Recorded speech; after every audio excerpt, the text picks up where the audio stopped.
Great. So welcome everyone to Julia User Group Munich, again with an external guest. Jay Pottharst is joining us from Boston. I'm very happy having him here to present Gen. I myself am super into probability theory, and yeah, it's my pleasure to have some further talk about this topic, and today about Gen.jl. Jay himself is researcher connected to the ProbComp lab. He's going to say a bit more, I guess, about that. And yeah, Jay, I'm very much looking forward to your talk. As usual, everyone is invited to ask questions in between, so you can use the chat system. If you don't like to have your voice on the recording, then I will rephrase your question and put it to Jay. And also others can kind of help out in the chat and ask and answer questions in between. So I think that's a good setting. We have also the possibility to raise your hand, but you can simply also just unmute yourself and ask questions directly. So thank you all.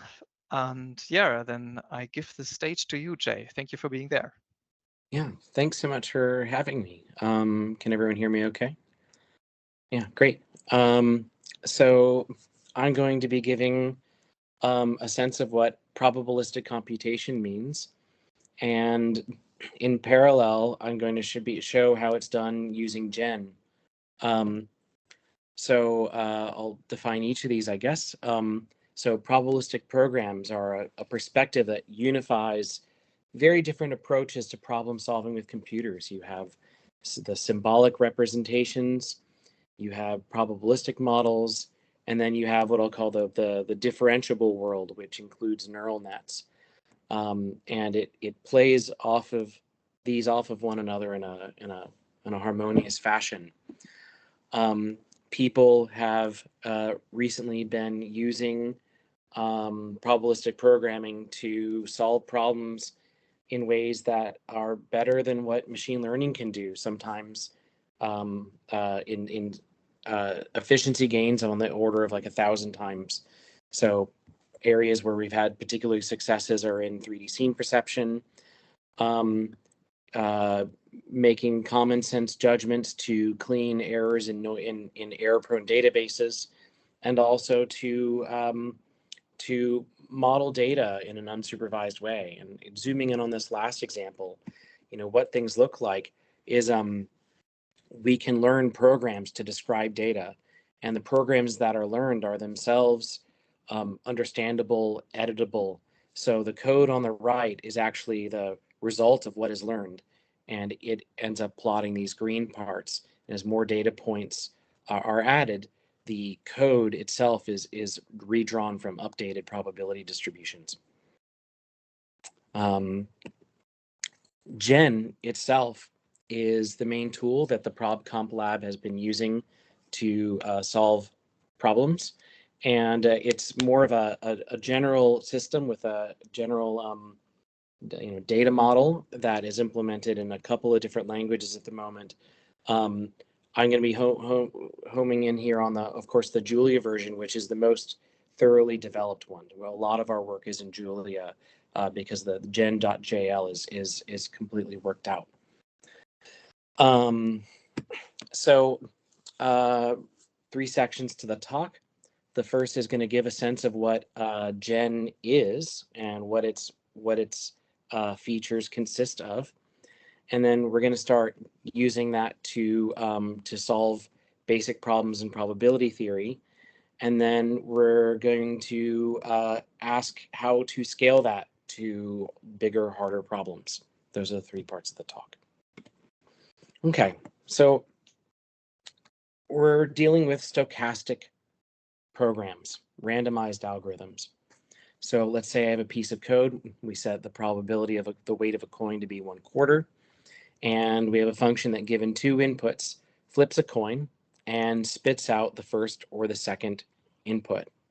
So you can run this many times and we get different behaviors according to the stochastic choices drawn from this coin flipping distribution.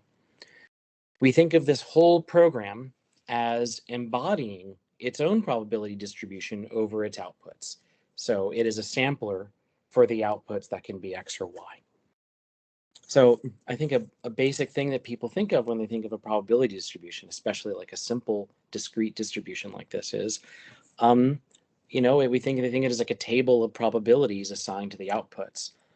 And we as programmers, especially people programming in a language like Julia that can do metaprogramming, you know, we might ask, well, can we just programmatically know what all these probability densities are? And we quickly run up against like fundamental problems. Let's suppose that instead of basing the outcome on some flip, we do some complicated computational process that returns Boolean, and we choose on that. So we all know the halting problem. We can't programmatically look at that complicated flip function for all complicated flip functions and know how it maps all the inputs to outputs. Even worse, even if we did, suppose we had a continuous distribution and not a discrete one like this. Then we're dividing up some domain of integration and performing complicated integrals. And even if it's not uncomputable, it might still be computationally intractable. So knowing the densities, the probability densities of the outputs of a stochastic function is not something that we can ask to do. So the first point of departure of doing ProbComp is asking for something that we can do instead. And what we're going to do instead is we're not going to trace the densities. We're not going to compute the densities of the outputs. We're going to compute the densities of the particular stochastic execution paths that the program took.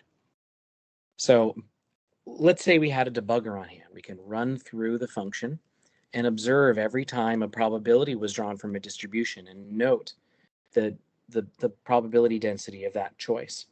And as we go through the particular execution trace of that one running, we can multiply all those together, and we get the total probability of that single execution. Now, if a debugger can do it, then metaprogramming can do it. So here's how we're going to do it. If we have this decorator that takes this piece of code and makes it into what we'll call a generative function. And the generative function has access to this extra operator twiddle. So we don't just say flip is equal to Bernoulli. Flip it, we say monitor this sampling at the address called flip. So it stores not just that this happened, but the address flip. And when you run, tell me the next slide, when you run through this function with simulate, it runs through and notes that at the address flip, you either returned a false or a true. So it spits out a data structure that encapsulates all of the stochastic motion through any particular run. So we call that a trace. So the trace records the random choices that it encountered. It tells us the product of the probabilities on that particular run, and it returns the log probability because the logs are more numerically stable. And it also returns the return value. So it has some other information too. It has like pointers back to the function and to the arguments, but these are the data that are important right now. So we have a complete record of a particular stochastic run, and we have the density of that particular run. That's not the density of the return value. Again, that's intractable, and that would require summing or integrating over all possible traces and adding up all those scores that led to that return value. So this is just returning the density of a particular stochastic run. So that's what simulate does. It runs through it like a debugger and tells us all the random stuff that happened in it. So functions are composable. So generative functions are composable. So here I have an outer, a bigger function for some number n of flips. It calls that past flippy function n times, and in each time it spits out either 0 or the index of the loop, and it records the ith flip at address I. And then the record of the stochastic choices is now a tree structure mirroring what happened in the call stack. So the outer function had called at indices I or 1, 2, and 3. And then within that, the inner function from the last slide had whatever random values have flipped. So true, then false, then false. And we had it return the return value of the record of those. So we have a true gave a 0, a false, and a false gave at indices 2 and 3. So the score for this trace, again, is going to be the product of all the traces that occurred. So this gave a 25% and 275%. So the score of the trace agrees with that. And also, since it stores all of these probabilities on the tree nodes, we can even just project the product, take the product on just a particular subset of the tree. So if we just look at the leaves 1 and 2, we multiply 1/4 and 3/4. So project is kind of like a generalized get score where we tell it what parts of the tree to look at. So we can do more because we can reach in with a debugger and we can specify, we can hand choose certain choices instead of letting them be randomly drawn. So this is what generate does. We give it the generative function, we give it an argument, this is flip 3 times, and I'm going to specify at the address of the second flip, force it to be true. And so at 1 and 3, these guys might vary, but this one will always be true. Generate returns not just a trace, but also an additional weight, or the log of the weight. And this is always going to be the project onto that part of the tree that was constrained. That is, for all the choices that we forced, it's going to return the product of their probabilities. So one immediate way of thinking about this is if this particular trace came out from simulate, it's the product of all the probability, how likely it was is the product of all those probabilities of the leaves. But when we fixed some of them, then the probability that this trace showed up under generate is the product only of leaves that were not constrained. And so if you divide those, you get the probability of the constrained draw. And we're going to be coming back to using this at some point. This is going to be important in a bit.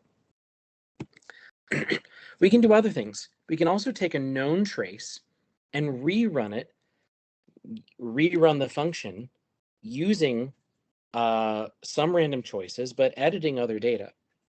So we can rerun it. We can change the input from 3 to 4 flips. And we can also say overwrite that true from the last run to false. Or we can say rerun it, change the 3 to a 4, and just simply re-roll the die or reflip the coin at that and see what comes out. So all of these things, again, if a debugger can do it, then the metaprogramming can do it. And again, it returns the new trace along with a weight that's telling us the density at the things that we forced over here. So in this particular case, here we overwrote the true to a false, which changed a 25% to a 75%. So the weight is 3. And then, although I haven't shown the new trace for the regenerate, it looks like reflipping the coin returned the same value. It didn't change it. And so the ratio of the weights is 1 here. So all of these things are things that Gen builds these pieces of code that we can run through in these automated ways that give us densities, give us the ability to edit the execution histories, etc. So, Jay, one question. Yes. Yeah. This sounds like this was really already a super deep dive. Thank you so much. Yeah. Please slow me down. There's time. That was a whole section. I think so too. It's a good point to ask some questions. Yeah. So the fixing the choice map, yeah, I know this from practice. Yeah, this is in many modeling situations super helpful to make some probabilistic parts just discrete by specifying what we already know, but then reuse kind of the generic probabilistic modeling framework. Yeah, and have everything in one model. I'm curious, not sure whether this is easily answered. what is the advantage of kind of updating this model? Like, it sounds like a very dynamic, interactive way to interact with your model and tune it here a little bit and then kind of change something on the fly. And yeah, Yeah, can you sketch kind of an application? What motivated this dynamic nature? sure. Well, let's suppose that you have let's suppose that you are searching for traces that were very likely to have occurred. And you have one particular trace on hand, but you're looking for traces that are maybe a little bit perturbed or different than it, that are better fits. Then you can take your trace and examine it relative to your data and jiggle it around or do some gradient descent or something. And that'll give you new values for certain parameters in your trace. And you can use this update to overwrite them to get a new trace that was a little better than the one that you had. Thanks. So it's really meant for the learning part to have yeah, a more interactive feel there. Or suppose that you want to introduce some noise. Some problems are easier solved with when you have some noise, and you can just let your model, using regenerate, you can let your model just jiggle it for you. Hmm. Yeah, it's really cool to see that this is possible. And sometimes it's Yeah, also like if you're never used to this flexibility, yeah, your brain is still wired to work without it. But as soon as you have it, this dynamic nature, then things change, yeah, and people start to use notebooks, something like Pluto, which before was just compiled more or less or something, or use hmm REPL. So, and I'm curious to see. Yeah, I never used this. I'm curious how it feels like if you can dynamically interact with the traces. yeah. We're gonna do that, especially in the third half of the third third of the talk. Yeah, nice. For sure, we're gonna see that, and I also want to note that that because the program, when you write one of these pieces of code, it knows the underlying distributions. um, it knows how to compute the weights for you. So in the olden days, before having metaprogramming on hand, anytime a person had to make a model, one had to hand code all of the computations of weights. And anytime someone, say, modified one of their traces, they would have to hand code the weight ratio. And it's all taken care of for you. You don't have to have a single line of your own computing the weights here. And so this eliminates like a huge amount of debugging on the point of the programmer. Yeah, thank you for this historic part because yeah, that makes a lot of sense. If the models before were just not able to do this, then every Yeah, framework just did some other way of doing it. yeah, Yeah, cool. great. Any other questions? Okay, so let's apply this to like just solving, just also get on the same footing on using it to do basic probabilistic reasoning. So in kind of the Bayesian way of thinking about things, we address a problem by we bring in a set of assumptions that frame, they're kind of meta assumptions, they're structural assumptions that frame what we think the problem is made of. And it's very common to have some notion that there are some latent variables that we don't get to observe directly, and we bring to them some prior assumptions on what possible values these latent variables have. So we imagine that what's happening is that the latents acquire some values, and then there's some other process that has those latent parameters as well parameters, and then there are stochastic data that are observable that are generated in terms of those, and those are what we get to see. So this is the basic shape of a Bayesian model here. So there's latent activity and observable data, and our goal usually is, given some observables, to determine what specific values the latents would have had. Or if we never know, maybe we might not know what they are on the nose, but we can reason about which ones are more likely. What are the likely specific latent values? So let's do this. And we all flip coins for some reason in probability. Let's say we have a coin we know is like a consistently weighted coin, but we don't know which weight it is. And knowing nothing else going into the problem, let's pretend it's equally likely. So it's something we draw a sample from the uniform distribution, but we do get to observe n flips from it. So we're going to flip it n times, and we're going to record those flips in our trace, and we're going to return what the flips are. Now, if you got to look, you don't know what the weight of the coin is. If you got to look at 10 flips of the coin, you're going to start to get some belief of what the weighting is. You know, if you thought that it returned true 4 times versus false 6 times, ask yourself like what you think the weight of the coin might be. What if I flipped the coin in front of you and got 9 trues and 1 false? You're probably going to start thinking that you know something about what the weight of the coin is. So what we come into the problem with, for instance, in this case, our ignorance of the weight of the coin, we call that the prior distribution on the parameters theta. And then what we come to believe after seeing some data, we call that the posterior distribution. And the process of adapting our prior beliefs to our posterior beliefs is called conditioning. And the mathematically consistent framework for changing the first to the second is called Bayes' rule. So this is the general structure of Bayesian probabilistic reasoning. So let's try and figure this out. I'm going to focus, by the way, on this 9 plus 1 case, where we're definitely probably thinking the coin's weighted towards true, right? So here's what we're going to do.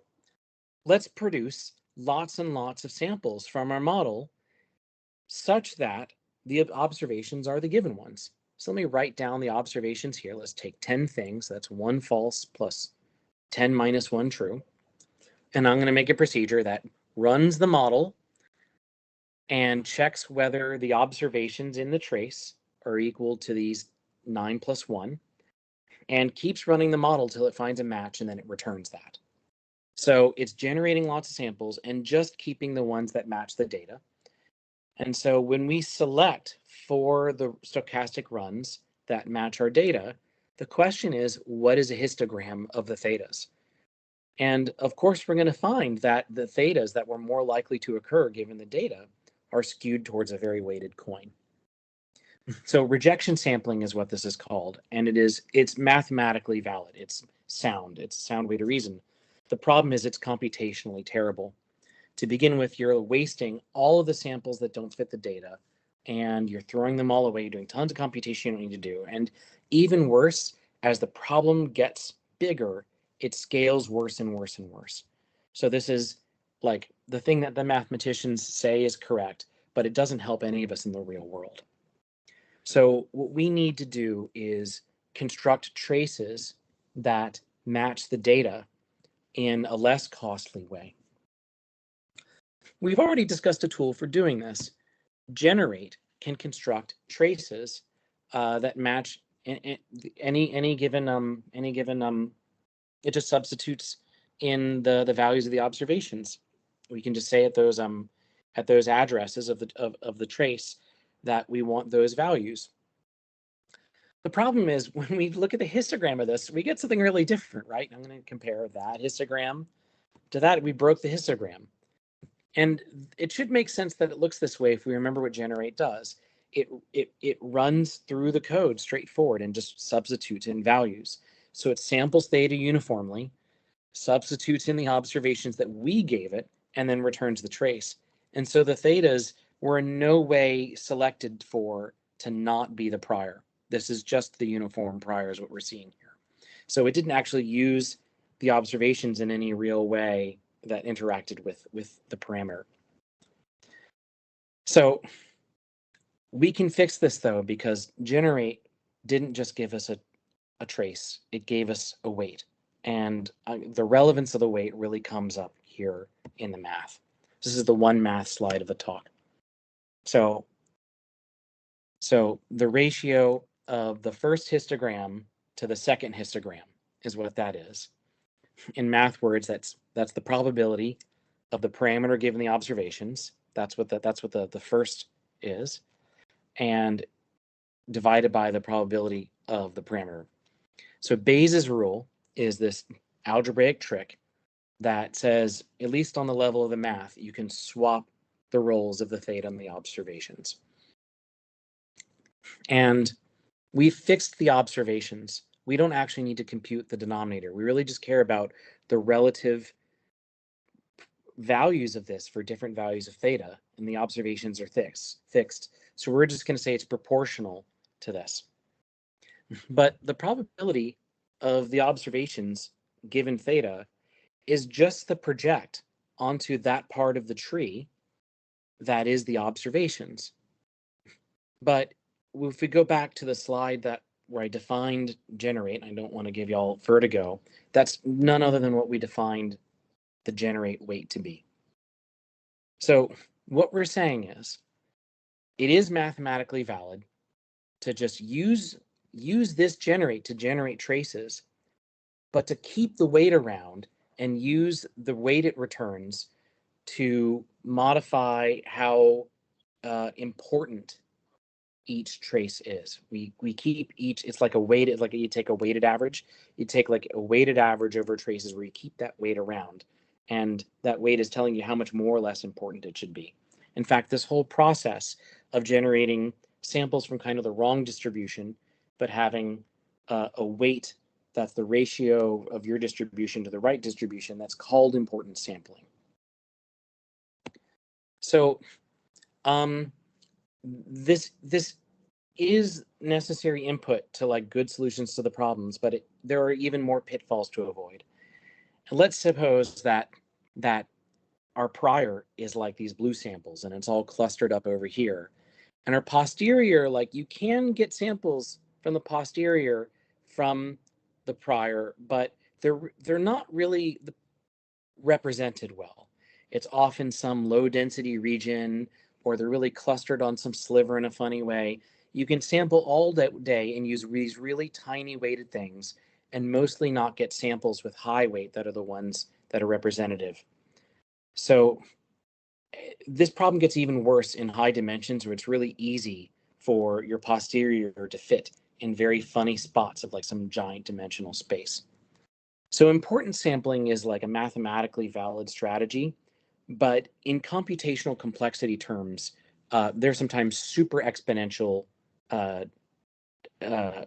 efficiency bounds. It can be really, really impractical to just search for needles and haystacks all day, or to be computing mostly with low-weighted hay straws when you're very unlikely to produce the needle.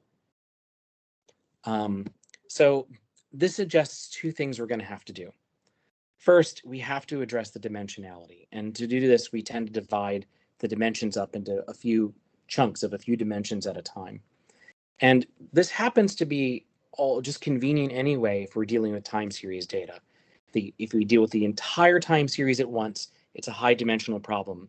But if we work a time step at a time, we're dealing with just a few of those dimensions at a time. We'll come back to this in a second. The other is looking at this picture here. If we can be producing blue things, like not just the blue samples, but samples that are closer to the orange samples to begin with, by any means whatsoever, we're already going to be getting more accurate results. So we want to produce better traces closer to the posterior in the first place, instead of drawing lots and lots of hay straws before we find good needles. So this is an overview of a ton of probabilistic background. I went through it fairly quickly, and I think it's a great place for me to pause again for any questions, just to make sure that kind of the goals and the general constraints are things that people are following.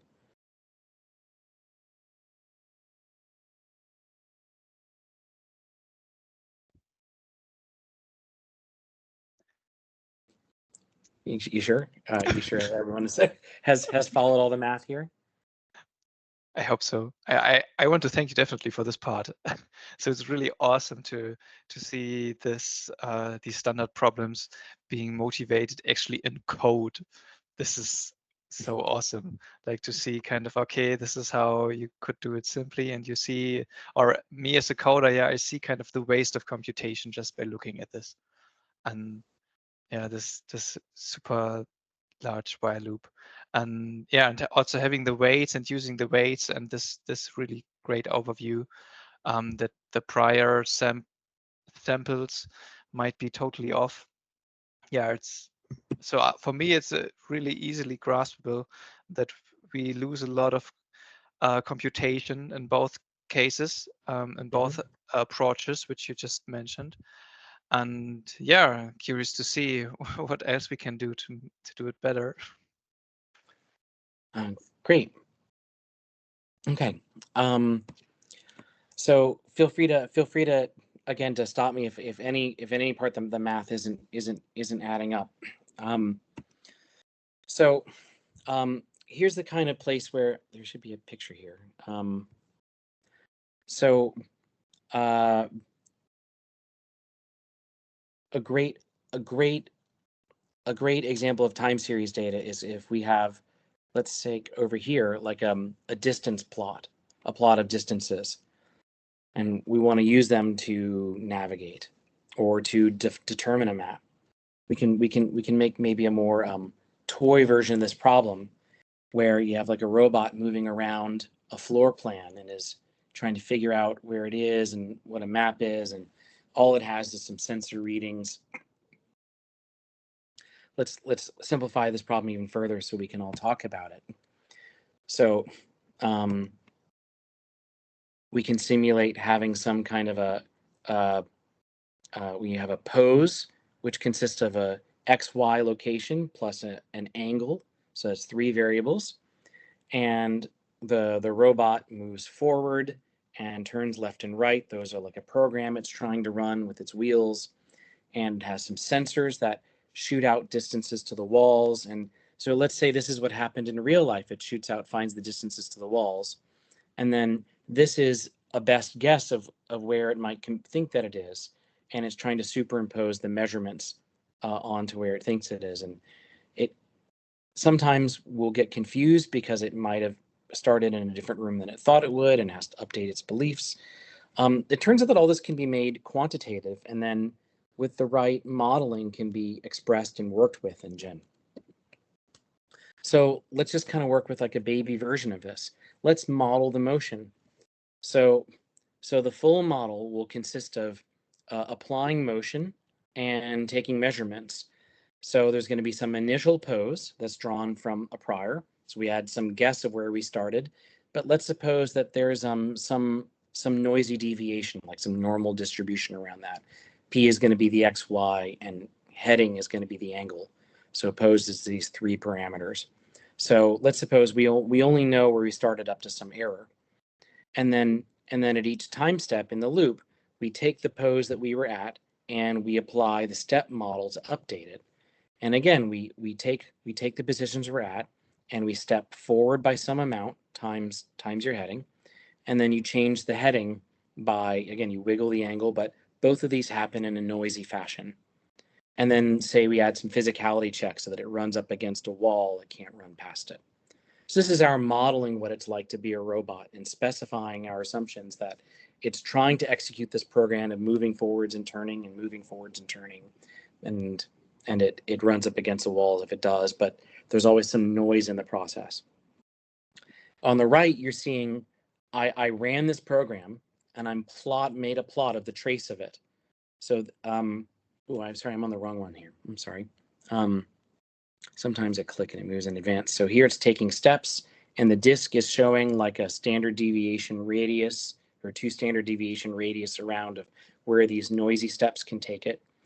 And it's trying to execute the program and doing it with a lot of error and running into the walls. But we know that in the real world, some instance of this is happening, that the robot is trying to run the program and it isn't doing it perfectly. And so this is a simulation of the possible ways that the program runs into errors. And then the other component is the sensor. where at every step, after the initial step and after the forward steps, we look at a bunch of angles rotated around where we're standing, and we take some sensor readings, and we know we're only going to get a noisy estimate of that. You're going to notice that this function doesn't have a return value anymore.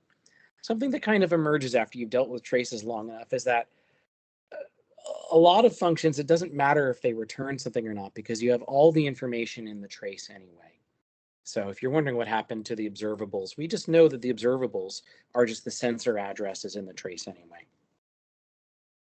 So this is my kind of writing down a model that encodes my beliefs of how these observations might have occurred. There's some noisy motion of a robot and some noisy measurements that happened along the way. And you can just specify your assumptions in code this way.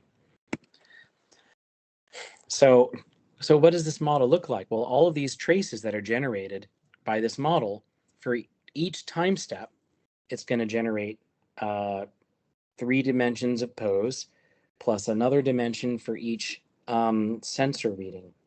So it's a very high dimensional space of possible ways these data could have been generated. And just looking at the prior on the paths, the latent paths that could explain the observations, that's still 3 times the number of time steps. And as the number of time steps gets large, you're still just going to get a high dimensional search space of explanations. What this plot down here says is, I ran batches of 500 traces at a time and just kept in a sense, sampled the best one, or sampled proportionally to how good they were. So this is just the best 0.2% of all of the traces that I sampled out of a whole bunch of them. And I mean, they're kind of making it down the hallway like the robot did based on the observations, but just looking for a needle in a haystack here, just kind of looking for the best out of a number of runs in this high dimensional setting, isn't going to find you very accurate fits. So we're going back to these 2 principles I mentioned right before I paused, is we're going to do better at constructing them in the first place by analyzing them 1 time step at a time and trying to construct better and better ones 1 time step at a time. And we're also going to try and improve them as we go. And so what I'm about to show you is a sprint through about a couple of decades of Monte Carlo algorithm design. And one of the reasons why I'm going to do this is it's going to show you how Gen enables you to experiment with your inference strategy very rapidly. Every one of these steps back in the day would have required a long time to implement and debug.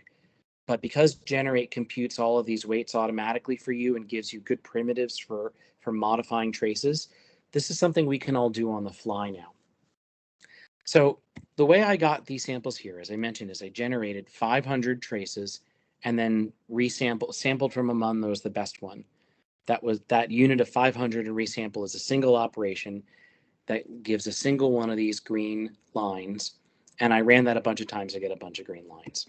And this is what it looks like in code. This is just literally how it runs. I just I generate a trace that satisfies the constraints, and each one of those returns along with the trace a weight telling you how relatively important it is, and you use those weights. You do that 500 times, n is 500 here, and you use those weights to tell you which ones are the good ones, and you use that to return a single sample.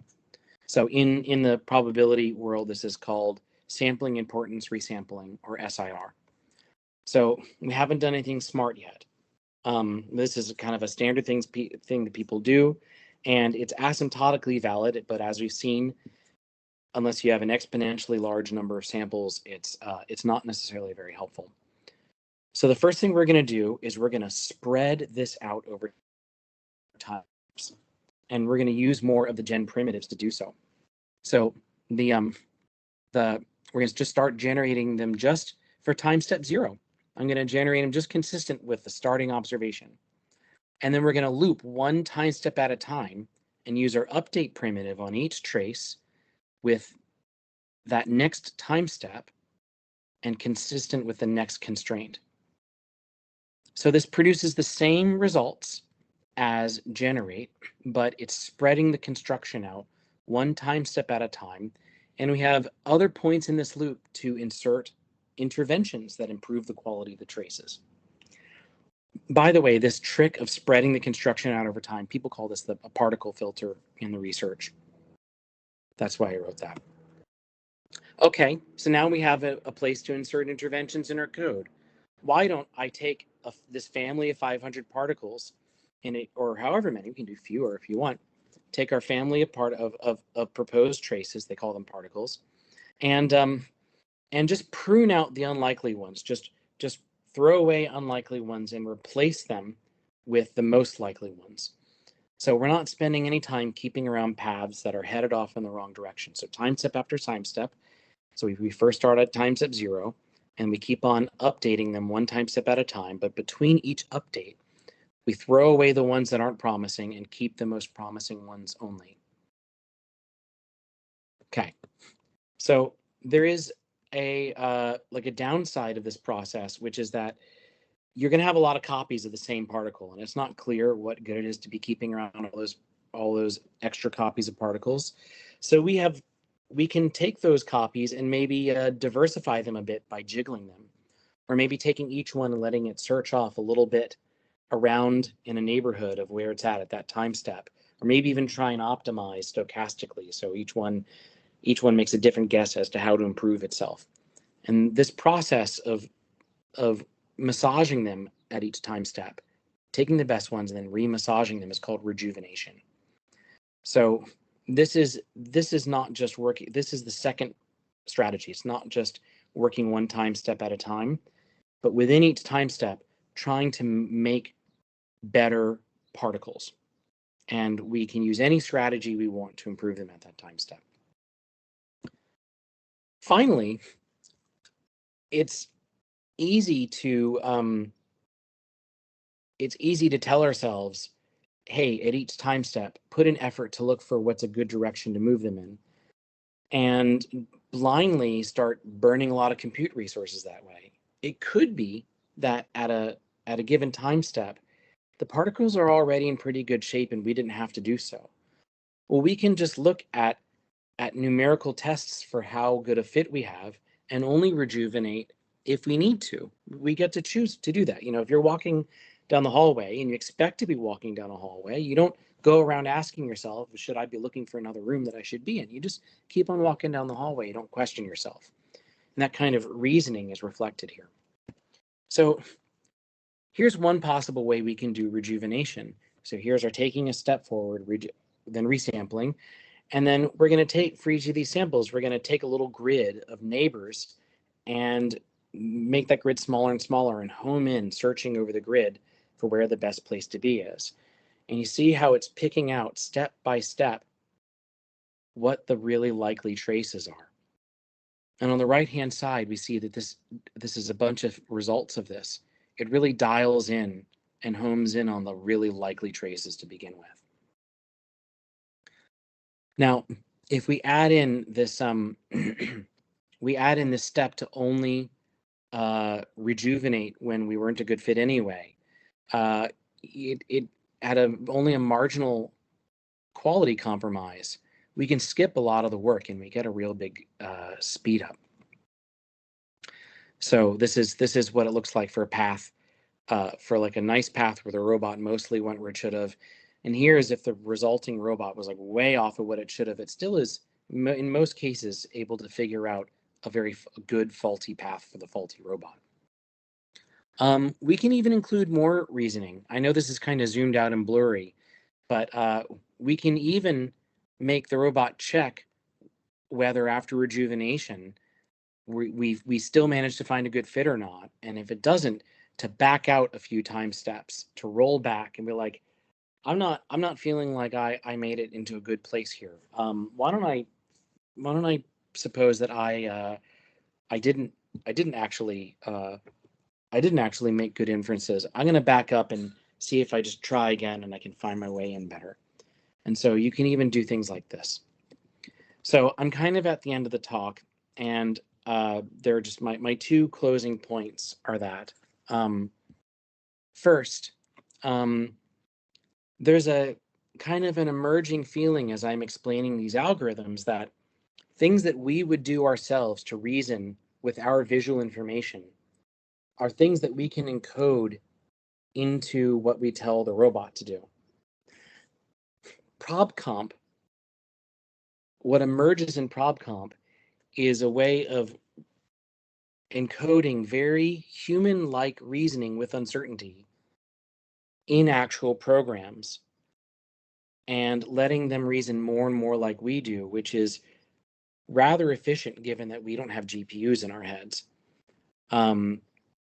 We can get by with large degrees of uncertainty rather efficiently and with very good approximations. And it's this code ends up feeling more and more like a natural representation of what we do.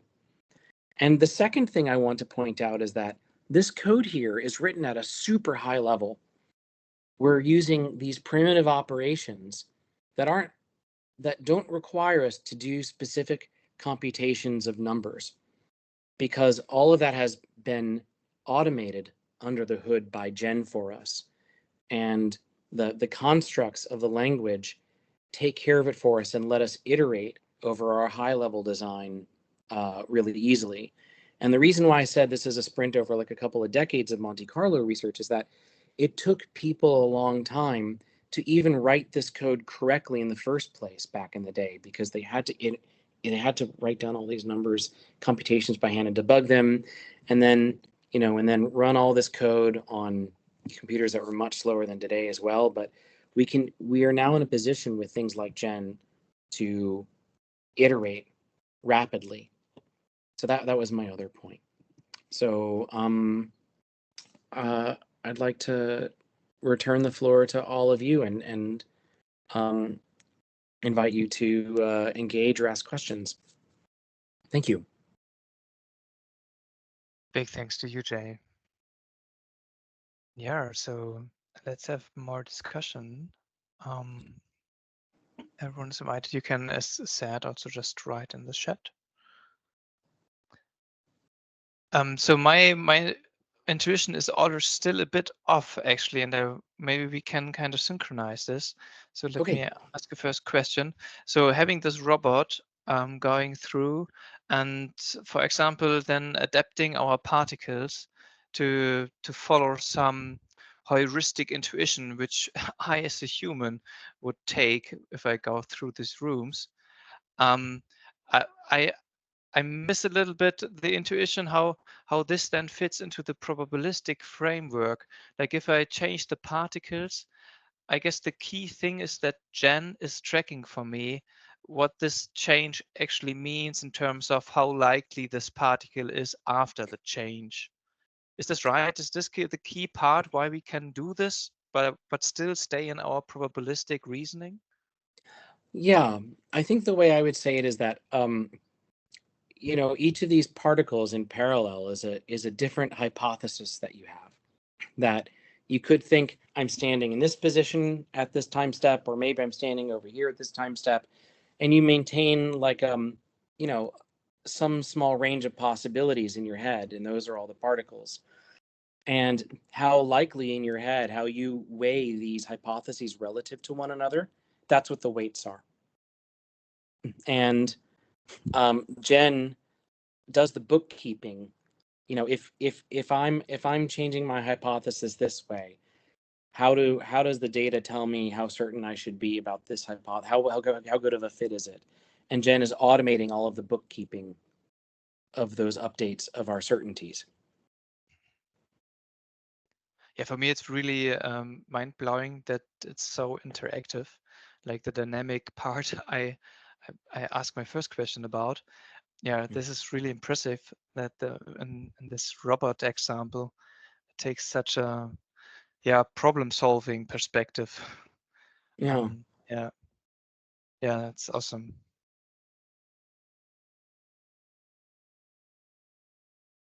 There's one question in the chat. That's, can you add a heuristic like most rooms are rectangular? It's nice to a concrete question. Yeah. You can there are other ways of modeling the situation for sure, and one could be something that when it's trying to propose where on the map the particle is, it could be doing like a core. This grid here is already doing coarse to fine, but it could do even more coarse to fine, where it starts off with what zone on the map do we think we might be in the first place? Let's suppose we don't even have a path, actually. Let's suppose we just have just one set of observations from one time, and we have no other context. And we want to figure out what our position on the map likely is. I think a great way to start is having it have a model of what the rooms are and what the sensor readings would be like given you're in one room relative to another. And then it's making different weighting estimates and judgments of what rooms are likely for you to be in. And then after sampling from that first step, refining that guess with where within that room you probably are. And you can definitely write models that look like that. And I think there are cases where that's an important thing to do. Yeah, I think that kind of reasoning can definitely be encoded. It would just be a different model from this one, but there's, again, for some context, that would be a great way to work.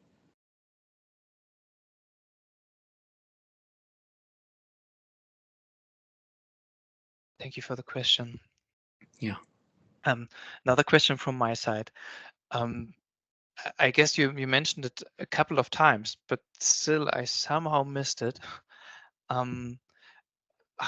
What is actually the goal kind of, or yeah, in machine learning terms, like what is the analogy to the cost function? Why are we in this example, which is just depicted, taking the trace we take?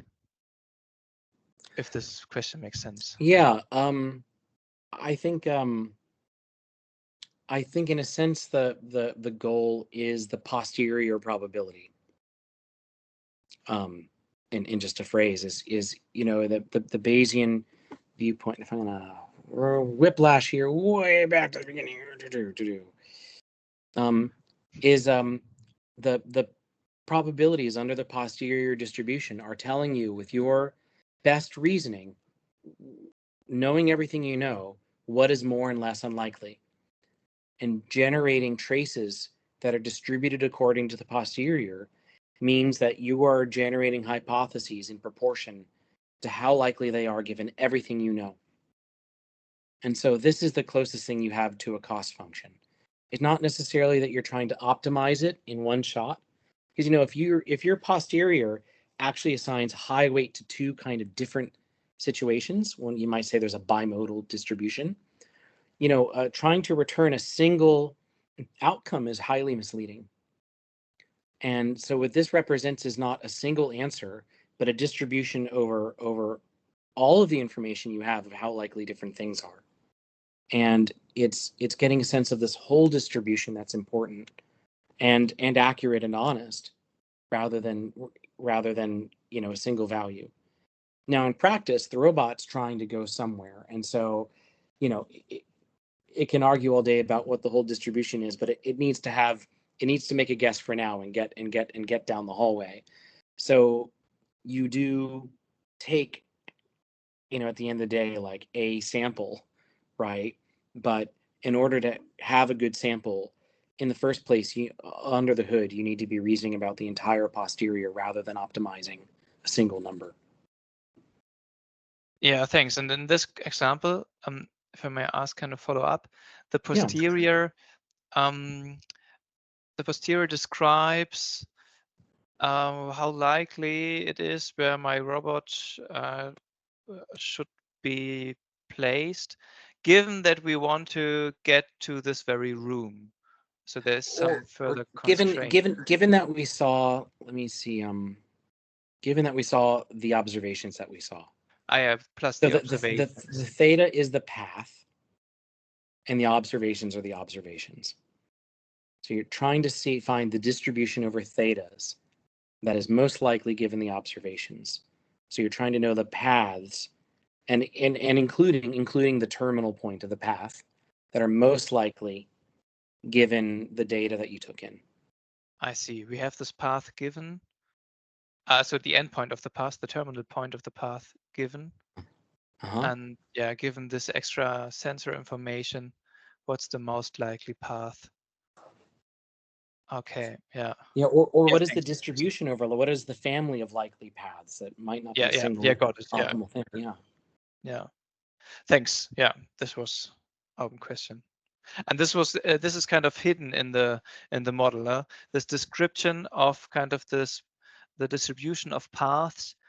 It's a little bit yeah. Where is it in this Yeah, code on the left side? in this code, so this is the composite model here, Yeah, and these highlighted lines are sampling the path. The first one samples the first step according to a slightly different function, and yeah. then the second one gives the updates according to how it thought it moved, and you put And these together, and those addresses in the trace are the latent. yeah, and I see in the step model, then this is the part where kind of our terminal fixed point is somehow included. Right. That is the result of applying this time step many times. Thanks. And then the observables are these other two lines. Yeah. Which we will then use in the sampling process by fixing the sensor information with data.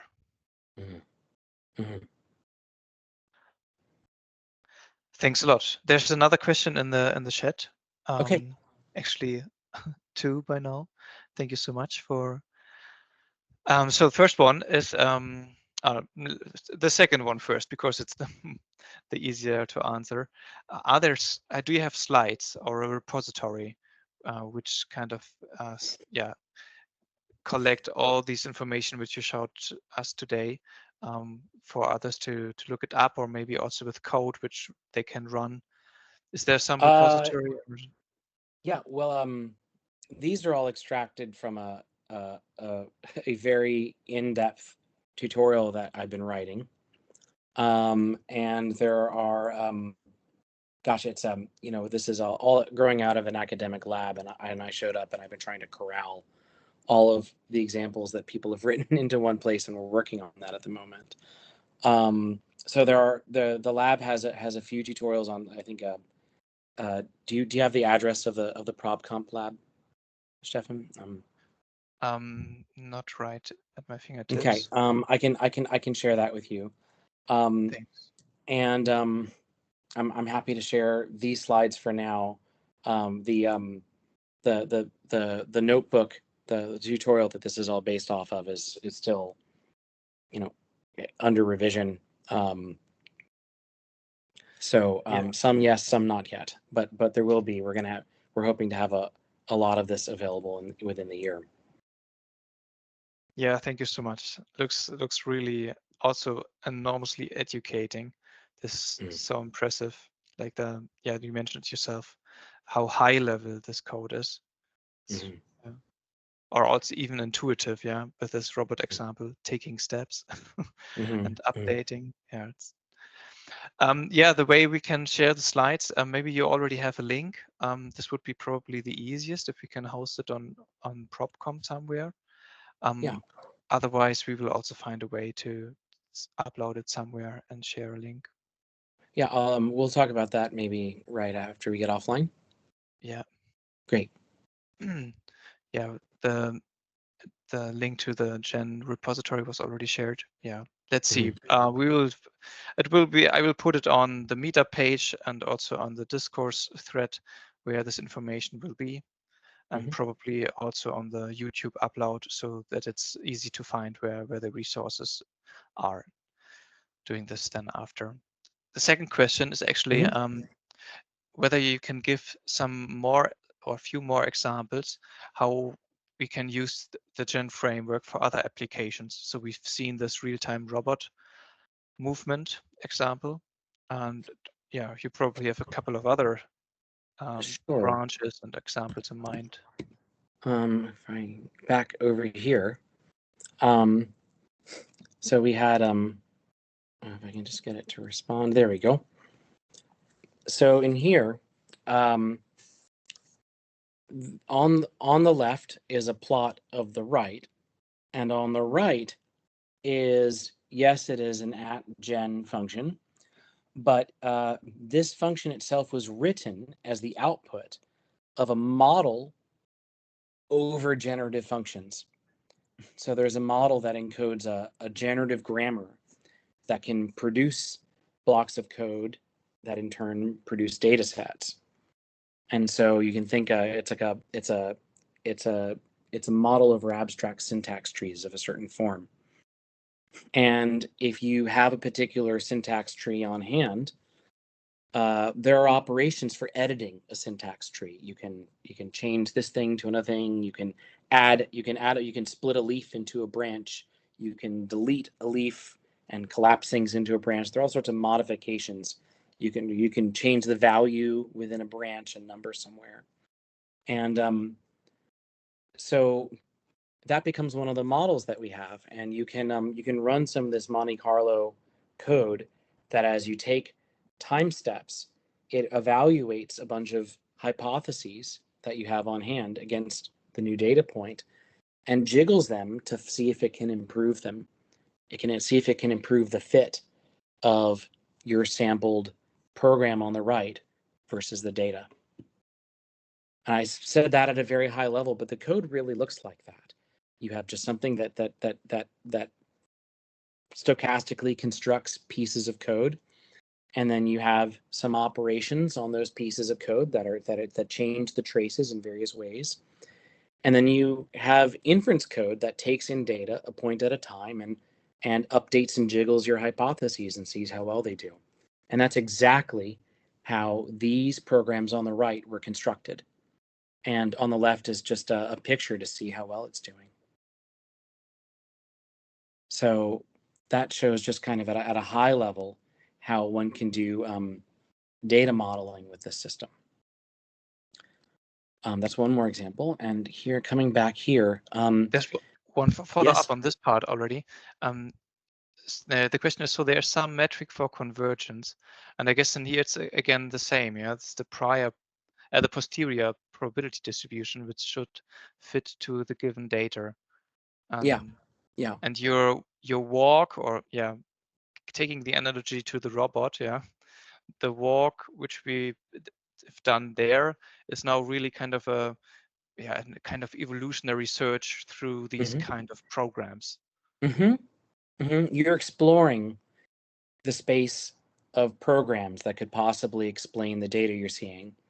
And there are better and worse, or smarter and dumber ways of exploring the space of program explanations. You could, needle and haystack, just start drawing programs randomly, completely randomly within the space of all programs. And when you get a good one, keep it. But in a 1,000-dimensional space, like, good luck finding a good needle in that haystack. And so what's a principled way to search a high-dimensional space for good explanations?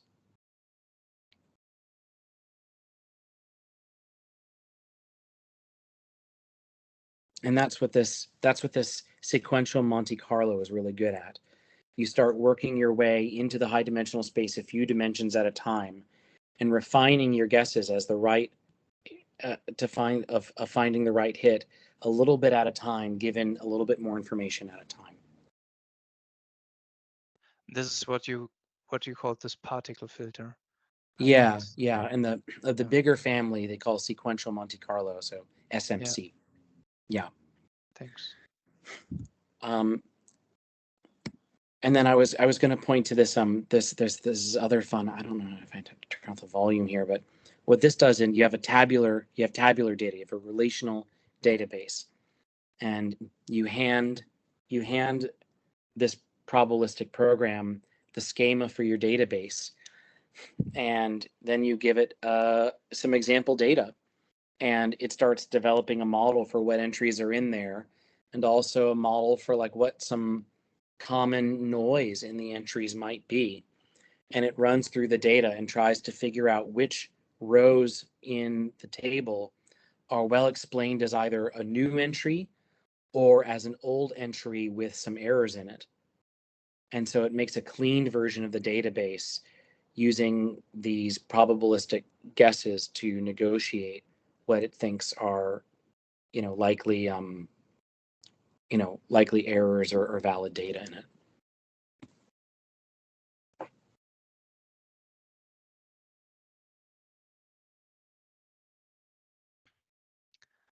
Another little follow-up, quoting. So unlike neural networks, this is explainable process. Bingo. You got it. This is not a black box. We're not just tuning knobs on a giant machine with stochastic gradient descent. This is the opposite mentality in which you, instead of, it's like when you're just doing a neural network, everyone's saying don't even try and think it. You don't let it be explainable. And here we are trying to encode our own intuition of how we would solve a problem.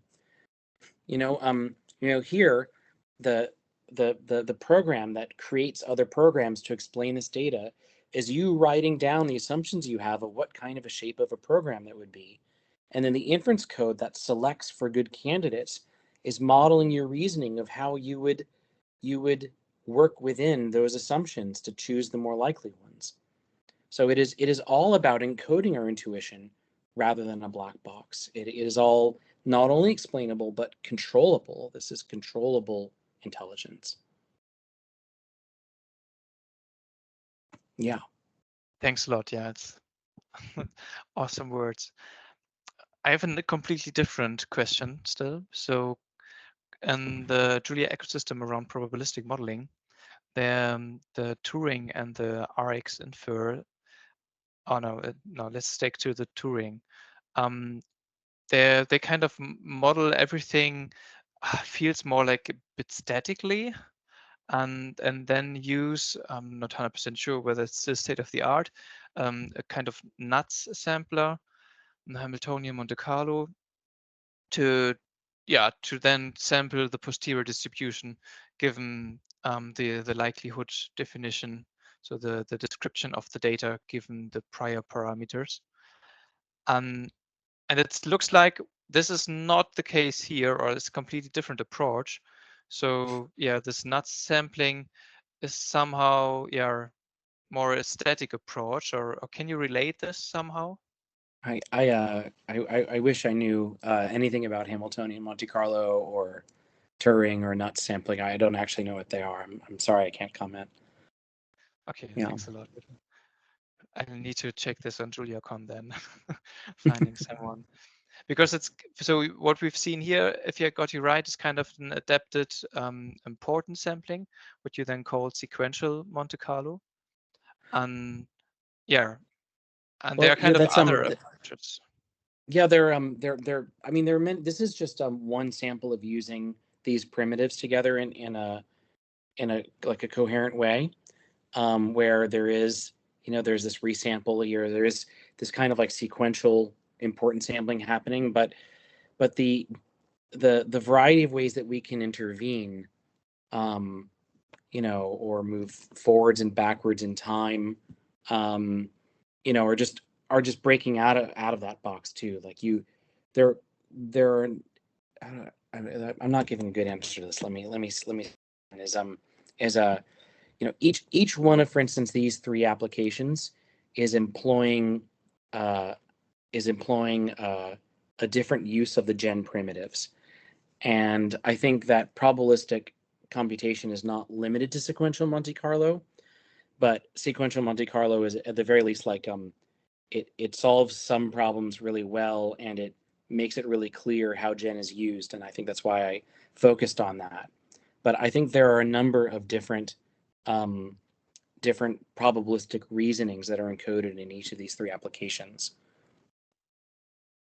Yeah, thank you. Just another way, which I myself did back then in my master thesis, is this variational inference approach, where you take a kind of cost function back into your system, and really do gradient descent then on this cost function, which is not kind of a normal neural network cost function, but really a probabilistic cost function, which Right. means that if you optimize this, you found the posterior distribution, or at least some approximation to it.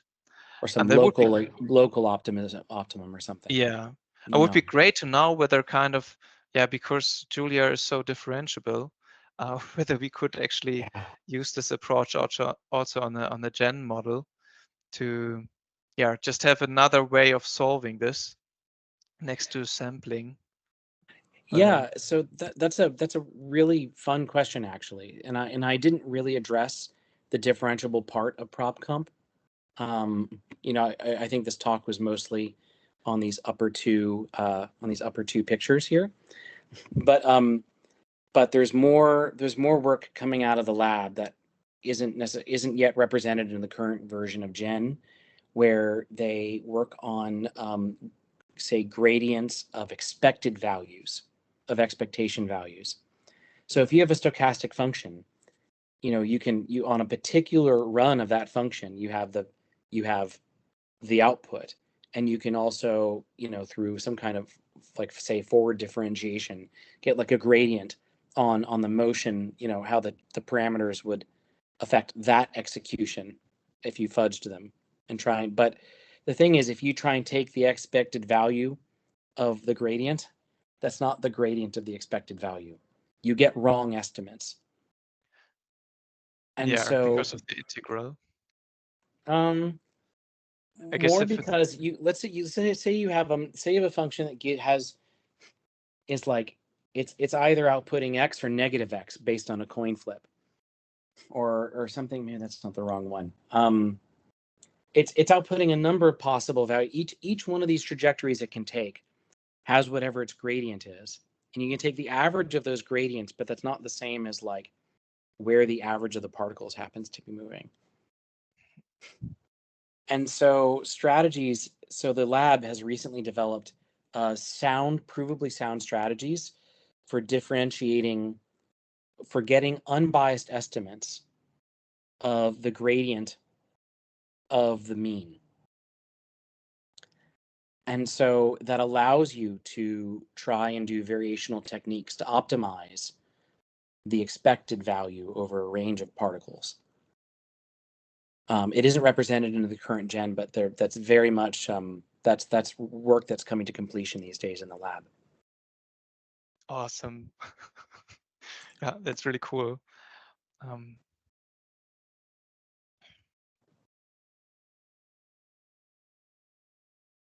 Yeah, there's some further questions from the crowd.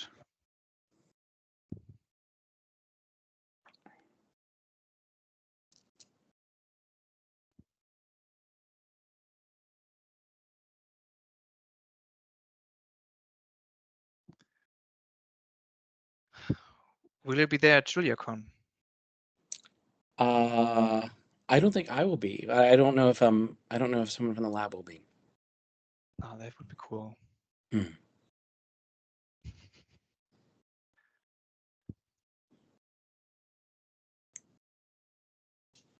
Great. If I think that's also a good point. We are very well in time. Jay, if you'd like to give a summary, I think that would be an awesome finish to kind of again wrap up what we learned today. Sure.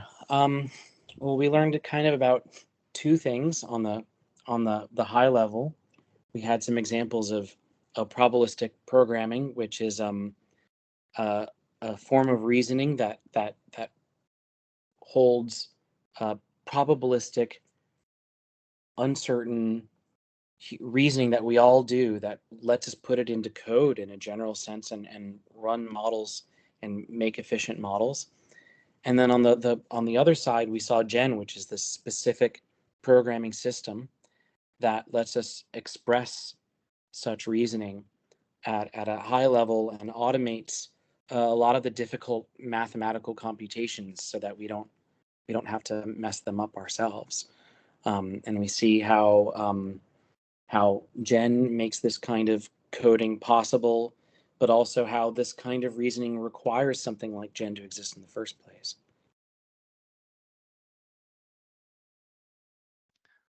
Then thank you again, Jay, for being our guest and speaker today. It was a true pleasure, an eye-opener. Yeah, I learned a lot and also kind of a new style of how to approach probabilistic programming. Really great to see. Thank you so much. Yeah, so glad to talk with all of you. I hope you'll have a good evening. Yes, indeed, yeah. And also thank you to the audience for being there and being there till the end. It's always great. This doesn't work without you. And yeah, so thank you very much for being there. Then I wish you a great evening to everyone, or a great afternoon to you, Jay. Thank you for joining us over the ocean. Cheers.